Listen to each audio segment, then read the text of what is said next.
Yep. This is a prayer for September.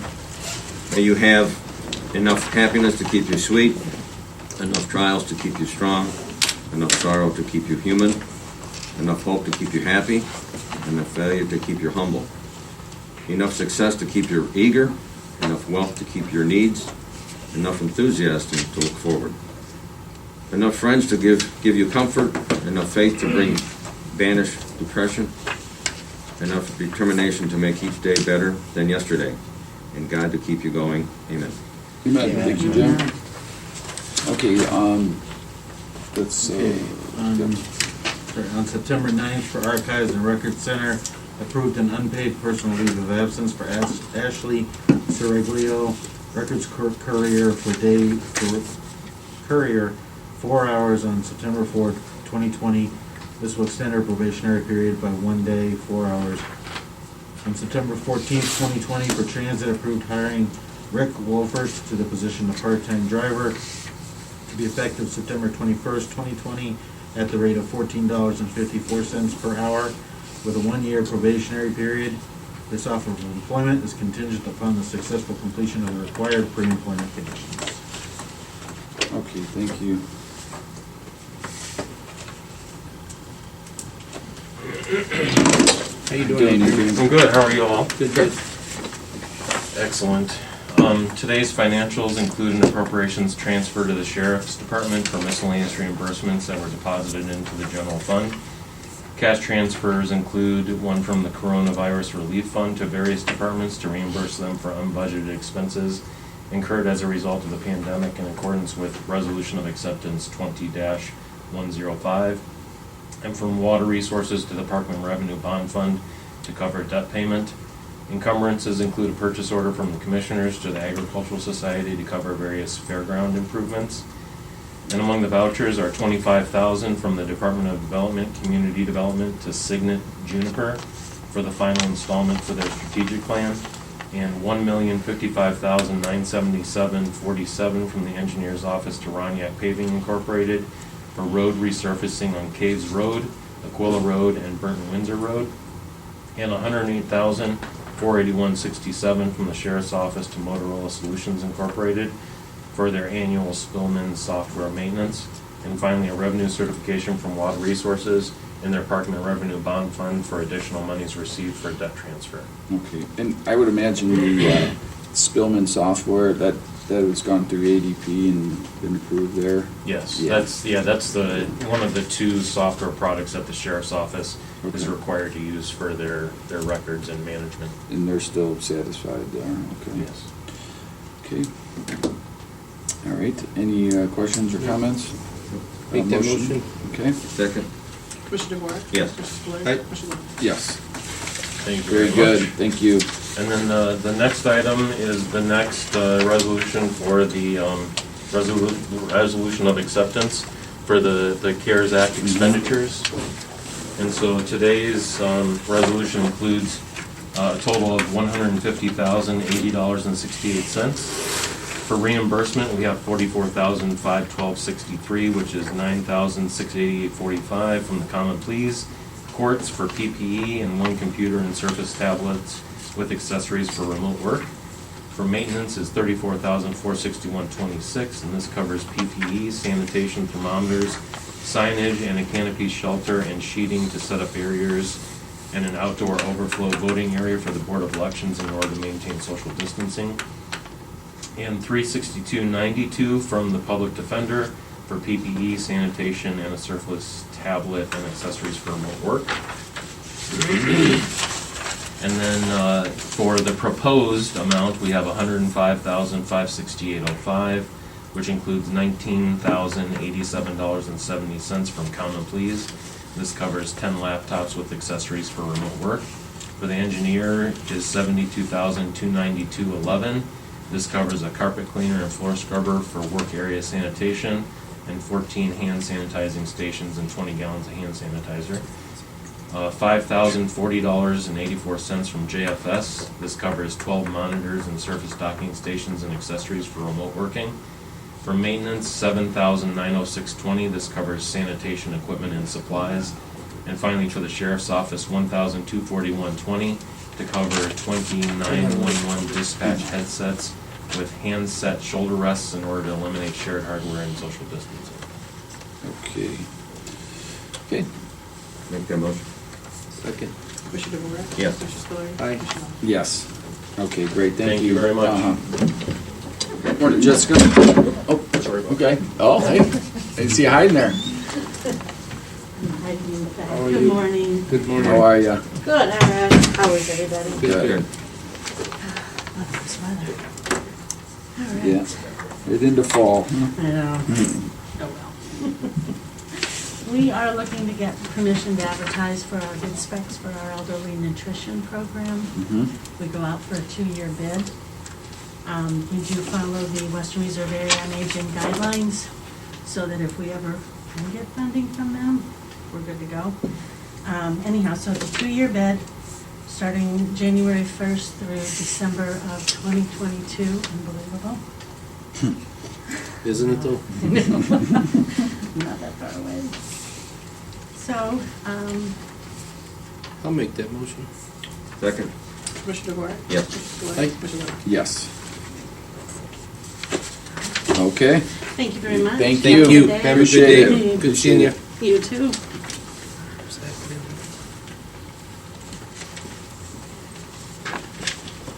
Okay. Stuff underneath there. Who's doing that? Oh, can't push the chair in. You good? Did you break it? Okay, good. Okay. Good morning. Morning. So number 5, we're excited. We've been working on this for a long time. We were able to get additional funding, Older Americans Act funding from Western Reserve Area Agency on Aging, since they received specific funding through the CARES Act, and also it's called the Family First Coronavirus Act. So we were able to get an additional $251,670.27. And what that covers is a lot of the work we have been doing since this whole pandemic started, calling people, providing support, grocery delivery, grocery shopping. Oh, good. One-on-one visits. And you've been documenting everything. Oh, yes, we are.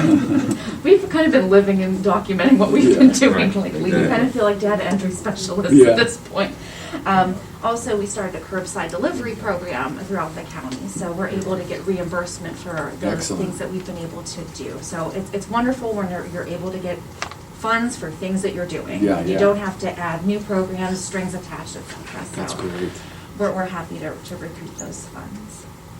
We're also receiving some home-delivered meal funds, so what we can do is provide frozen meals for individuals who need additional nutritional support, whether throughout the week or on weekends, so we'll start that program shortly as well.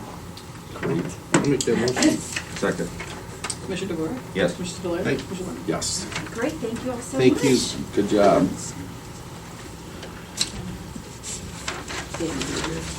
No? No, this is just the building department to close their position. Oh, The okay. assistant chief, with the hiring we've done, we've never went back and Okay. closed that position. I will make that motion. Second. Commissioner DeWark? Yes. Commissioner Spillier? Aye. Commissioner Levesey? Yes. Okay, and then, Hi. hi, how are you? I'm good, how are you? How are you, Great. Captain? Okay, the Department of Water Resources is requesting the board grant permission to advertise for the position of maintenance worker. And we're gonna advertise internally for a period of 5 days, with applications being accepted from September 21st through September 25th. I'll make that motion. Second. Commissioner DeWark? Yes. Commissioner Aye. Spillier? Commissioner Levesey? Yes. Number 8, am I reading this one, or are you? Well, this is just, I have to rescind the motion that Jerry did to do number 15 Okay. in order to give them permission for him to start doing the new one that you want him to do. Right, So right. this is just a matter of This is- the because the OWDA. loan- Yeah, because the OWDA switched over from the design loan to the construction loan. The one that I previously approved was to be prepaid from the design loan. Well, they've closed that, so we need to rescind that one, and then another motion, because it's a new loan number, for me to be able to sign off on the reimbursement request for the other side. The changes, then this would also include the construction reimbursements then for the project, through the completion of the project. So it's Okay. still technical services, but it's now including the construction side of it for when they actually get started. So that's both 8 and 9. I'll make that motion. Second. Commissioner DeWark? Yes. Commissioner Spillier? Aye. Commissioner Levesey? Aye. For clarification, that's on both 8 and 9? Yes. Yes. Thank you. Thank you. Okay, so we're gonna hold a conference call at 9:30. Mm-hmm. Okay, so this is bond counsel, fiscal consulting agent. And this will be regarding the financing of the new county administrative building. What time is it? It's 9:28. So Okay. that's what Zach is here for, to set you guys up for your call. Okay.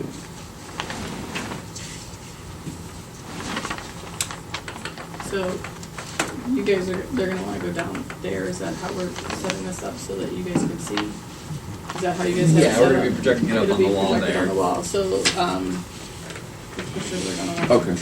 And let me go grab Adrian really quick. You can let them know that she's joined back. I was just talking to her about it. Okay.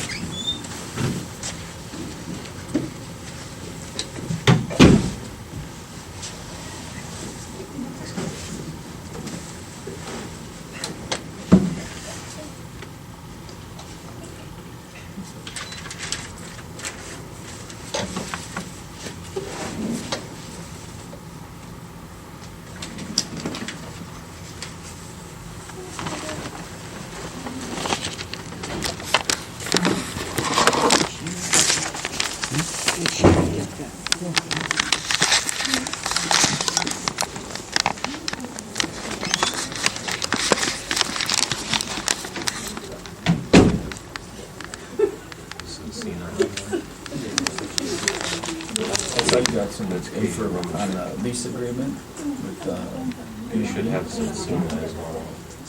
made some headway with the lease agreement? Yeah. Yeah. They got their notice of intent, and Let me just send a quick note Excellent. to just waiting to hear back from them. Jerry. I'll be right Do back. they have a number in mind, or how are you guys figuring it out? What I did was I talked with them inside, and we went back and forth, Yeah. trying to figure out a number to propose to them. Yeah. And then we proposed a number. Right. $1,600 worth of a year. Yeah. I mean, because they gotta make it still like competitive for themselves, because they're running a business. Right, but the But, whole. I mean, we're not it's really okay. looking to It's make money. No, we're Yeah. we're trying to provide Provide a service, service. cover our costs. Yeah. So, but, so that's, but, yeah, the whole thing's kind of a little convoluted, because you're dealing with the state, Yeah. and then the state's dealing with the deputy registrar. Yeah. But eventually, we're dealing with the But that, registrar. and that contractor, or do they negotiate for the contractor? They negotiate for the contract. Okay. So it's, Yeah. but as the guy from the state was telling me, he's like, understand that he's also kind of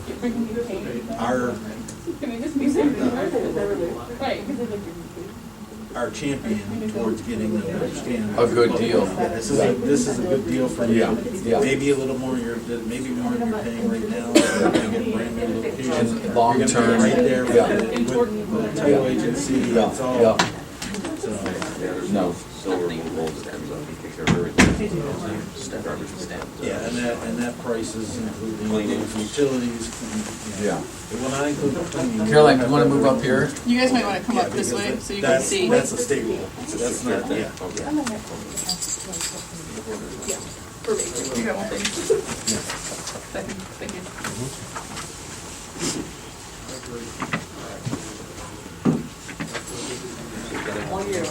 Caroline, this is really you that should be listening to this. Yeah, exactly. Yeah. Well, it's just who was entered the meeting. Name. They might be on it. They might be, yeah, we don't have any video. Now we have a call-in user as well.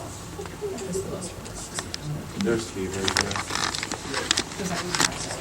Okay. I'm right across the street because they have to drive down, turn around and come. The bus?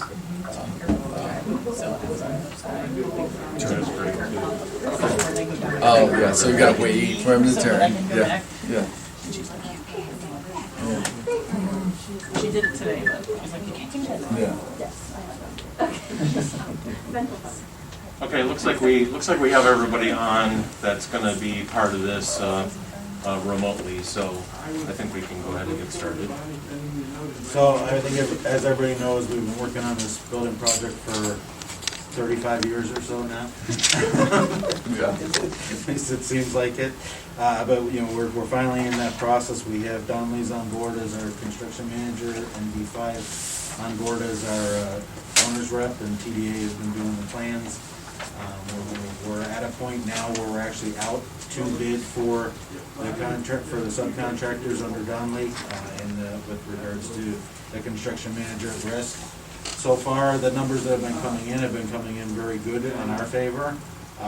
We're looking at, you know, everything's coming in at or under our budgeted numbers for each area within the new building. So on the other side of that, we've been working, Adrian and I have been working on, you know, the financing of this moving forward. And we've been utilizing Katie Romanchek from Squires, Patton and Boggs, and then Steve Santo and Gregory Van Wagenen from Cena to help us along with understanding how the bond market works and how we can get this project financed at the $30 million that we're looking at this project in. So I'll turn it over to Adrian. Thank you, Jerry. So one thing that we were looking at as we were approaching the financing for the new buildings was, and from our meetings with all of you, the commissioners, the objectives that we came away from that with was to be able to structure the loans in such a way that they could be paid off quickly if we are able, to limit the general obligation debt below the unvoted debt limit as much as possible so that the county can still weather any emergencies that we may have and be able to remain flexible for future needs. And also to save money, to find ways to maximize our dollars, to lower the interest payments as much as we can, to use the money that's available to us without having to go to the taxpayers for anything more. So where we're at right now with this is we're working on the preliminary official statement, the POS, which it's commonly referred to. And initially I thought it was just like a one-page thing, but it's like a really long document. And some people that I want to thank in helping me work on that thus far is Ron Leidy, who's in the back there from the auditor's office. Appreciate that. Carolyn Mansfield as well. Thank you, Carolyn. Kathleen Miller and Steve Oluwick from Water Resources. Dave Favorite from Community and Economic Development, as well as Alyssa Parnaby from JFS. So they've been instrumental in helping me bring as much of that information together as we can. So as we're looking at the financing, we examined numerous scenarios, looking for the best options to balance out all those different priorities that we had as we looked at the financing for the building. So, Steve, Santo, if you can hear me, I'll go ahead and turn it over to you now to talk about the capital finance plan. Steve Santo, you'd be the one on the bottom there. Can you hear me? Yeah, I can hear you. Okay, good morning. Good morning, Charlotte County Commissioners and members in the room there. I'm down the southern part of your county. I don't have the television capability where you see me, but I did shave for this meeting. I want you to know. Are you still in your pajamas? No, I'm No. dressed. Okay. I did shave though. But I just didn't have a new computer screen yet with the camera capability. But gentlemen and ladies, the county wants to build a structure, costs about $27 million. The least expensive way for a municipal entity in the state of Ohio to build a structure is general obligation debt. It is based on the full faith and credit. Basically, it's a wonderful credit. The county is a wonderful credit. In 2015, it was rated AA1. The rating was since removed because you don't have any long-term debt outstanding. So what we did was we took a look at how much of the project cost we could do a general obligation issue, and then try to finance the rest of it with a sales tax or revenue bond issue.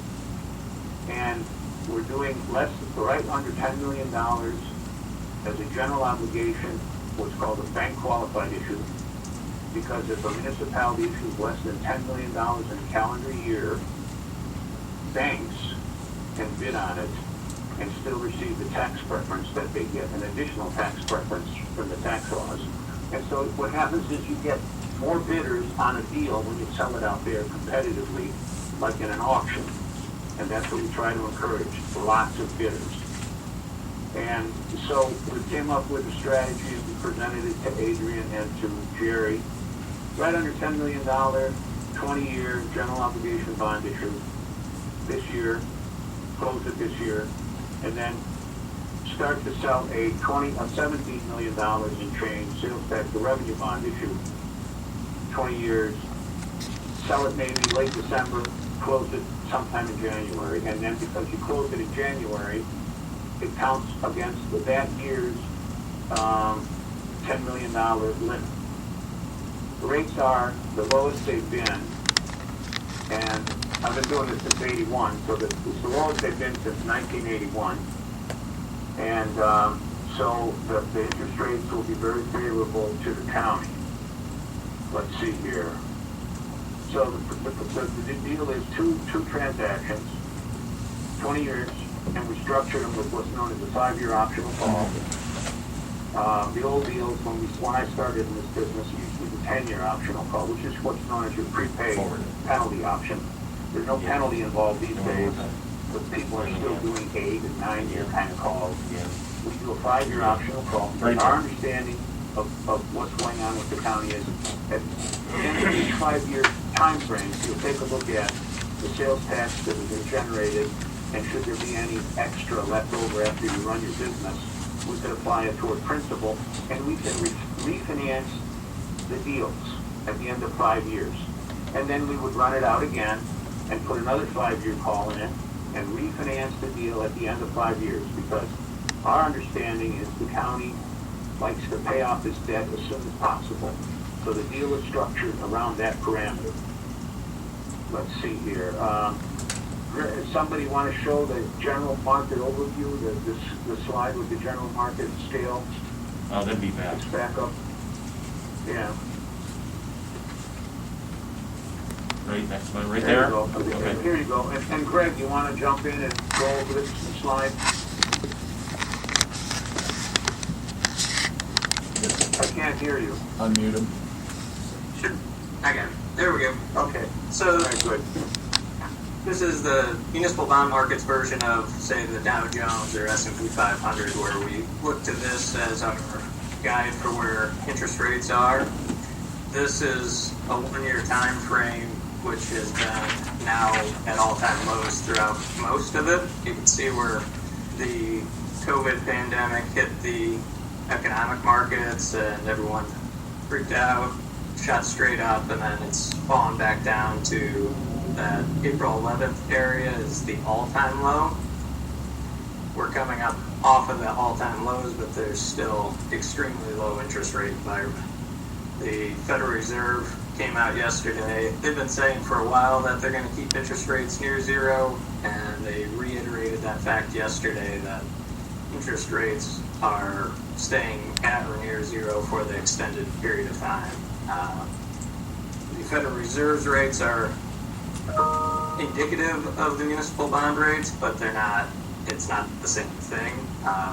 So our view, though, is that the municipal bond market is going to stay at these extremely low rates. There'll be some fluctuation up and down, but generally speaking, we're at below 2% market for 30 years is going to be a thing of, it's going to be more long-term than expected.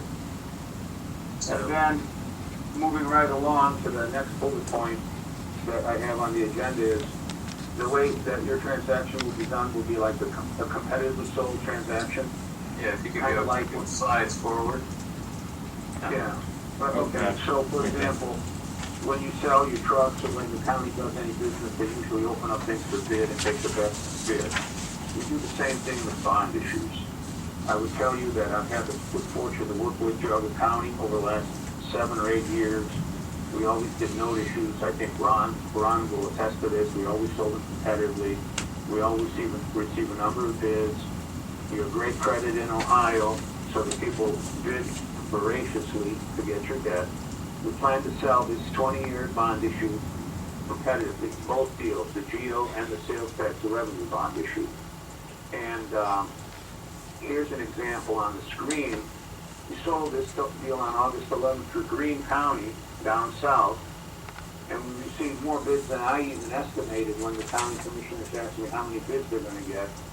This was a 19-year deal. It's a double A1 credit, and the winning bid was what's called a true interest cost, which you kind of look at it as like the kind of the average interest rate cost, 1.26% for a 19-year mortgage, basically. And so we anticipate comparable numbers, and we would point out that the competitive sale market is extremely healthy in Ohio, extremely healthy for good credits. You've been out there before with your note issues. They're familiar with you.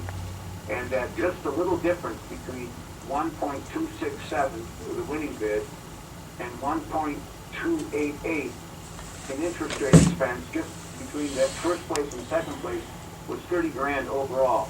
And then Greg calculated the difference between first place and last place. And what was that number, Greg?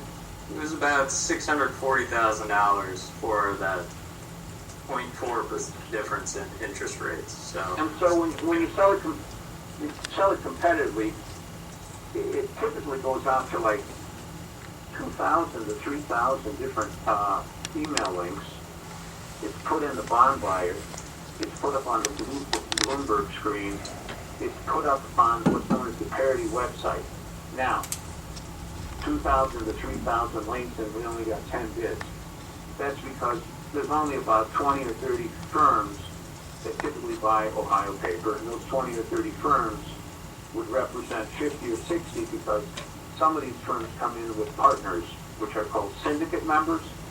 So if we were able to dig up all the syndicate members from this list here, I would venture to say we got 20 or 30 people that were interested in that particular credit. So your deal will be sold competitively on a certain date, at a certain time, and then we pick the lowest and best bid. and we should say that our firm is very, this is our main way of selling bonds. This is our preferred method, and we've worked with Katie on numerous occasions to sell bonds competitively throughout the state of Ohio. We're very comfortable with this method of sale, and in our view, it's the most advantageous way to sell a debt service due to the fact that, quite simply, it's an auction. Whoever has the most aggressive rates on that day are the ones that get your bids. Same as you would like for your mortgage. Lowest interest rates, all that really matters for what we're putting out there in the markets. Hey, Greg. And the Government Finance Officers Association best practices suggest that if you ever have a general obligation credit, like A or better, sell the debt competitively. And there you have it. I mean, they recommend it. We've been doing it a lot in Ohio. We currently represent Bainbridge Township, Chardon, Kenston Local Schools, and those transactions pretty much went out competitively. Any questions so far, gentlemen? Yeah, Steve, Commissioner Lennon had a question for Greg. Or either one of you. How you doing today? I had a quick question. When do you perceive? I mean, it seems like the iron's hot now to get these bids out and advertise and have them start bidding on them. When do you suggest we do that? Are we ready to do it now? We have a schedule timeline. on the last slide. You'll see it. After we got through a couple more points, we could do it right. I'll go to the schedule right now, or we could go through a couple more points and get to the schedule. What do you suggest? I don't want to throw you off track, so why don't you just continue on, and I'm sorry. So, for example, there are a number of things that you have to do before you can actually put it out there for bid serve. And Adrian talked about it briefly. You have to put together what's known as a preliminary official statement.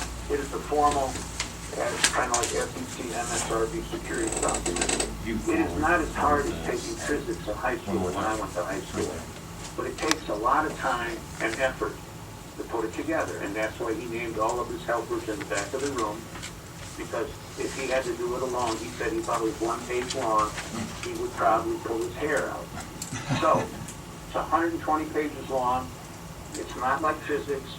It takes effort. And so they're working on that currently. And then when that is done, and we do a finalized structure of the maturities and amortization schedule, we put that together and we send it to the rating agency. Your debt has to have a rating. And that takes time, for example. And then when the rating is received back, it is placed on top of that preliminary official statement, and that is sent out to the world. And for example, if you wanted to go to that schedule there, Adrian, let's see here.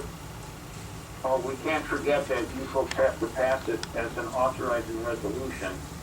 So we have this thing going to the rating agencies, which means the preliminary official statement's done. Hopefully you kind of passed it by then, and all the other things are done, like October 9th. Then you give them a week or so, and because we're kind of close to this election thing that is getting everybody's attention, I kind of scheduled the sale for November 17th.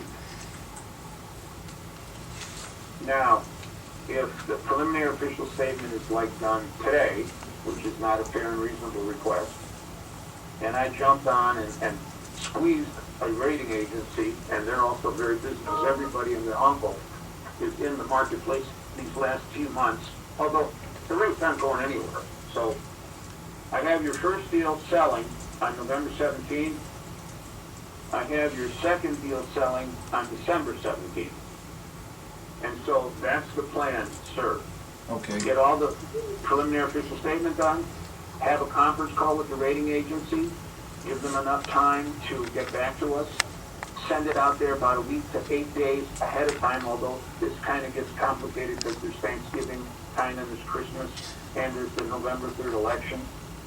So the first deal goes down on November 17th, the second deal goes down on December 17th, and before that time sometime, you will be presented with a authorizing resolution prepared by Ms. Romanchek that should be passed prior to that, and then we're off and running. And the POS that we're working on right now is actually the POS for the sales tax revenue bond, because that actually has more information than the general obligation one does, and Katie indicated that she could pare down the general obligation POS based on the information that's in the sales tax one. Okay. So there may be some additional information that we need to change or provide, but that made the most sense for us to actually populate the sales tax revenue bond POS first. Okay. And how much is that one for? That's gonna be the 17 17 change. Okay, Yeah. and then the other one will be 10. Correct. Yeah. Yeah. Under Well, a little 10? bit less Or- than or 10. less than It's 10. got to be less than 10 Less than to 10. be bank qualified. I see. Now that, let's talk about that 10. This means that our county, in which I live, has not issued any debt that we're not aware of, Katie and I, and the county hasn't entered into any kind of private placement loans or lease deals that we're not aware of, because we're going to use all of the ability under 10, but if the county has done any of that stuff, then we have to add that in. So I haven't asked that question yet, but have you done a lease deal or a private placement loan of some nature, and that would count against that 10? Ron, I don't think we have. are you aware of anything? I'm not aware. I was out of the office yesterday, so I just got your message Okay. this morning, so. Yeah. Yeah, generally we need a little bit more notice. Yeah. I think Okay. Katie should go into that a little bit more than myself, because I know my limits. Well, actually, Steve, I left a message for Adrian yesterday about that, so he was digging into it, but anything that was issued tax exempt debt by the county in the calendar year 2020 will count against that limitation, and we'll just take that into account in sizing the general obligation debt. And then any premium that's generated by your general obligation bond issue will count against the limit. That's why it needs to be sized below 10 million to account for that possibility of pricing debt. We can continue to talk about that if you see anything. And sounds like there wasn't anything issued this year. No, it would have gone through our office, and we don't, we're not aware. We haven't gotten any, no, Yeah. yeah. And then Katie also is the individual that makes sure that we don't go over any type of respective debt limits, and she calculated those earlier. And so, you know, if we had plenty of limit, people like myself would tell you to do it all as GO. But then you don't want to use up all your capacity in case there are emergencies in the future. And you never want to be bumping your head against the ceiling of your debt limit. So that's why we decided to do less than 10, and then whatever else is necessary, which is around 17, you do it next, you close it next year. And so then you have your funds for the campus project or whatever. And then rates are great, and my understanding is that the construction will happen, and when you folks legally sign all these respective documents, you're signing that says something to the effect that I'm going to spend the money in about 3 years, give or take, and give or take all of the money. So my understanding is that's possible, that'll happen, and so that's why you're doing all of it now, and because rates are great. I would typically be there in person, I would tell you, because I've been there many times with Ron before. It's just that right now, I try not to leave the compound here unless there's an emergency, so that you could actually see me. But Adrian saw me, and so did Jerry, and I'm not a robot, like the computer always checks. So, and we work with the county and many entities in the county, and we do more competitively sold debt issues in the state of Ohio than almost all of the other people combined. So, and the rates are really great. The Greene County deal came in much better than we anticipated. Early in the year, we have the cover of the Worcester official statement that we did with Katie. We also represent Wayne County, in which Worcester is located, but Wayne didn't do any bonds. They're thinking about doing a jail issue eventually, and that'll be a bond issue. But and we sell most of this stuff competitively, so you're basically right in where the GFOA suggests you to be in. The rating presentation call is structured right after we send the POS to the rating agencies. The preliminary official statement has a lot of information, demographic, economic, financial forecasts, and then they will send us a list of focus questions. And we work with Adrian and Jerry to figure out how best to answer those questions. And we typically have a preparation call, and then we set up a conference call and we go through the questions. We did one just yesterday, and it lasted about 40 minutes. These days they don't last much longer than an hour because we try to send questions and materials ahead of time to the rating agency analysts. And we're usually talking to one or the other firms weekly or bi-weekly, not bi-weekly, weekly or every 2 weeks. So we kind of have a good handle on the questions. I would tell you the highlight these days, just so you know for your own benefit, is they like to ask questions about COVID, obviously. They spend 20 minutes on that topic alone: liquidity, forecast, impact, how you dealt with it, how you're dealing with it. And the other question they always ask about is cybersecurity. These days, this is a new one this year or last year, so is COVID. But we send the questions ahead of time to Adrian and Jerry, and your auditor will also take a look at those questions because some will pertain to him. And then we prep everybody, then we have the conference call, then you'll get a draft report, and we get to read the report for any factual inconsistencies, and then they make a public statement with it, and they send us a report, and it's based on that kind of credit rating, just like we each have credit ratings, except we don't get grades like we did at school. Our personal credit ratings are numbers. They will give us letters. AA1 is what you had at 15, kind of. That's what I was shooting for. Now, they have told me this year that, and both firms that we deal with have told me that nobody's really getting an upgrade in light of what's going on, but that doesn't make it so that I don't ask for one. after I get the credit, which I did ask for money the other day. So that's the process, and it takes every bit about 90 days to do one of these deals from beginning to end in general. And it's not like Adrian is dragging his feet. I don't think so. It's like it takes Thanks, 90 Steve. days to 120 days to just get it all together, put it together, get it on everybody's schedule, make sure everybody is available at each of their respective offices.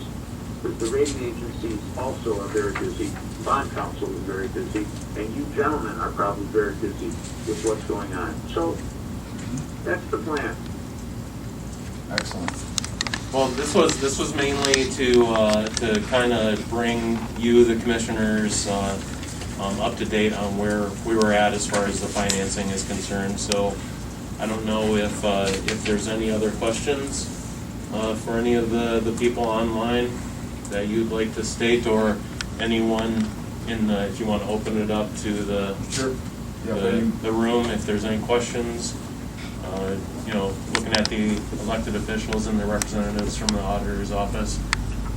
If there's any questions that you have, either for us or for Sudsina or Squires, Pat and Boggs, or Jerry and myself, we're willing to answer any questions. Great. Well, thank you very much for your time, and again, the rates look excellent right now. Hopefully those will hold true, even after this election cycle. I think they will.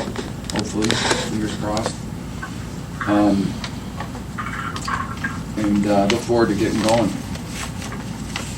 And on behalf of Sudsina and Associates, thanks again for the opportunity to work with Shirley County, where I live. I appreciate it. And on behalf of Sudsina, we appreciate doing this type of debt on your behalf. Excellent. So eventually I'll show up and I'll actually let you guys see me. But not right now. Okay. All right. Are there any questions for anybody before we sign off? Good? Okay. All right. Thank you very much. Thank you very much, everybody. Steve. Thank you, Katie. You're welcome. Everybody have a nice, safe weekend. We're close enough, right? It's Thursday, Groundhog Day again. Thank you very much. Have a good day. Thanks, Katie. Thank you. Bye-bye. Bye. Okay. Very good. Thank you, Adrian. Thank you. Looks good. Okay, so we do have, we'll have regular session next week, back on normal schedule again. Budget hearings will begin next week, starting at 12 p.m. Tuesday after our regular commissioners meeting, and that'll also continue on to Thursday, the 24th at 8:30 a.m.